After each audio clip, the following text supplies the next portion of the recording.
Hello. It's time for another talk in the Gita series. Today we're doing chapter 5, verses 8 to 12.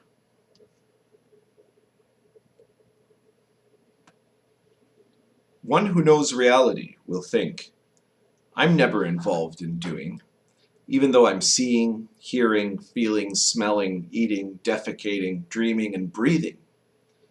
Let one always consider thusly.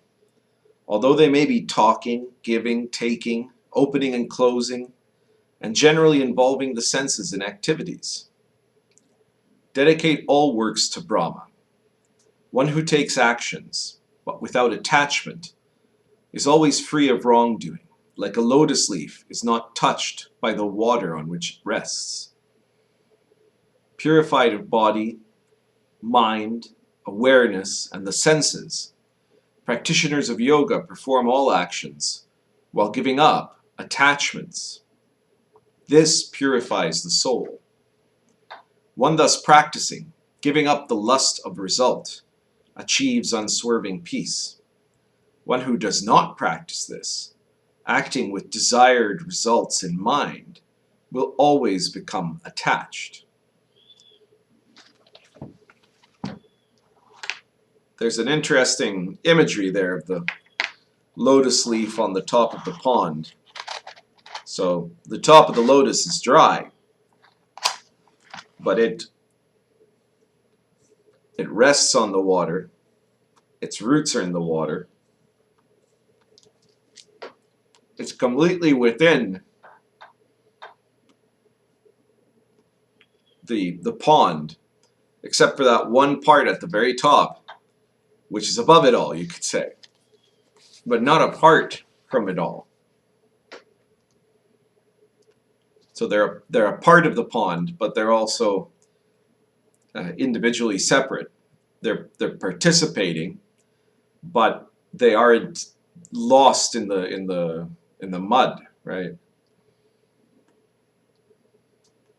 So this is one of the reasons why the lotus is seen as a great symbol of meditative awareness, right? The blossoming of the lotus flower.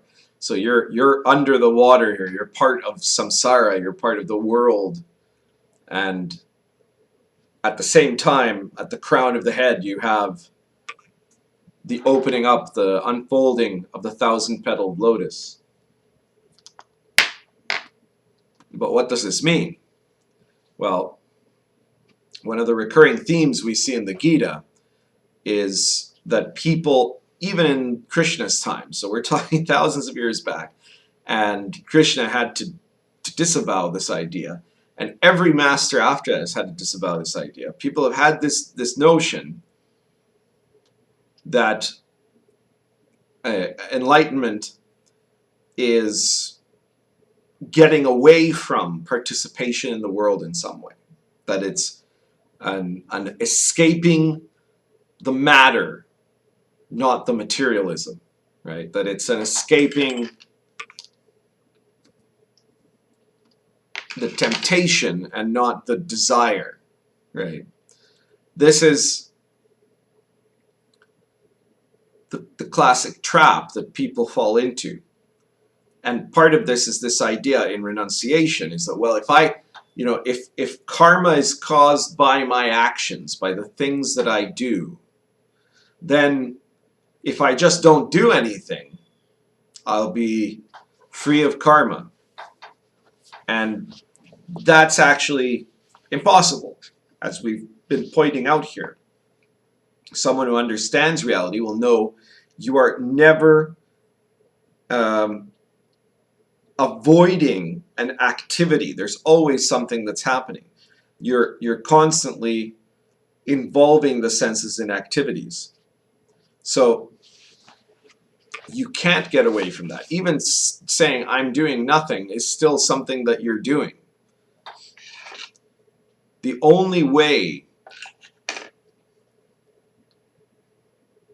to transcend is to engage. If you're trying to escape engagement, that means you have a separate agenda from reality. You're, on the one hand, maybe you might be thinking, well, I want to get away from all of my lusts and my desires and all of these things that cloud my consciousness, my attachments that cause all of the suffering in my life. And this is, in itself, a concept that separates you from the rest of reality. The way to escape this is to engage in reality, but to engage in it in a different way than other people engage in it, with it. There's the level of people who engage with reality by just blindly being completely overwhelmed by being completely within it. There's no notion of this idea of any kind of separation.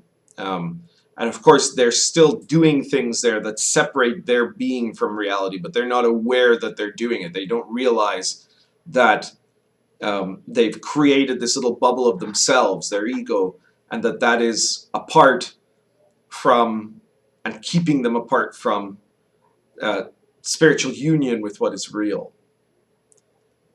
Then there's the people that realize this and are looking for ways to overcome it, and in doing so, they're creating that separation at the same time. If you're trying to avoid, if you realize that the problem is existence, right, that your separate conceptual existence of your ego is the problem, then trying to escape existence seems like it could be the solution, but it isn't. Not if you're doing it in such a way that it keeps you separate from the whole, separate from reality.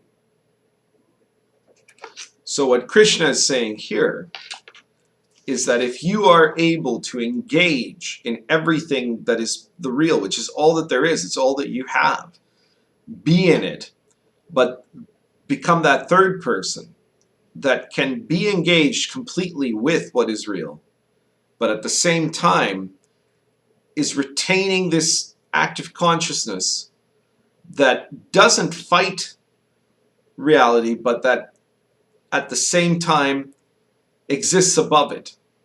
It exists beyond that level, the knower. It exists beyond the level of being within it blindly. This is the solution that Krishna proposes here. And he says that purified of body, mind, awareness, and the senses, practitioners of yoga perform all actions while giving up attachment. So if you can recognize that you are always doing, retain your awareness, direct your senses towards this greater consciousness, the active consciousness, towards actually showing up, actually being here, then you can perform all actions without having an attachment to what we term here lust of result. By giving up the lust of result, you have an unswerving peace. It doesn't mean, unswerving peace here doesn't mean that there isn't conflicts that will be happening around you. That's one of the big themes of the Gita, after all, right? That you have to, because life is constant change, life is struggle, so you have to struggle, so things are hard. If what you're lusting for is an escape from that struggle, you're never going to find it. But if what you are looking for is an inner state of transcendence within that struggle, that's the unswerving peace that Krishna is talking about here. And on the other hand, if you're acting with the desired results in mind, then you will always become attached. Even, no matter how much you think that what you're trying to do, the scheme you've got going to try to avoid attachment or to escape attachment or to overcome yourself, if you're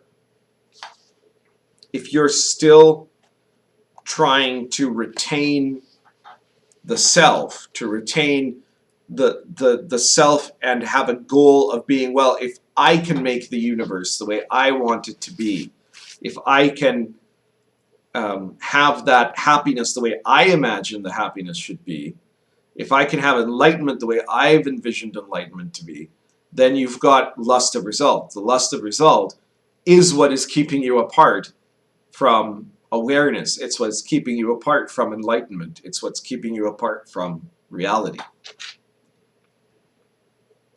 This is everything for today. If you like this video, check out the rest of the series in the Gita lectures and the rest of the playlists in my channel. And if you're interested in a process of spiritual practice that can help you to put into practice what is only being talked about in this video, then get in touch with me about the Yifa Society and participation there. Thank you very much.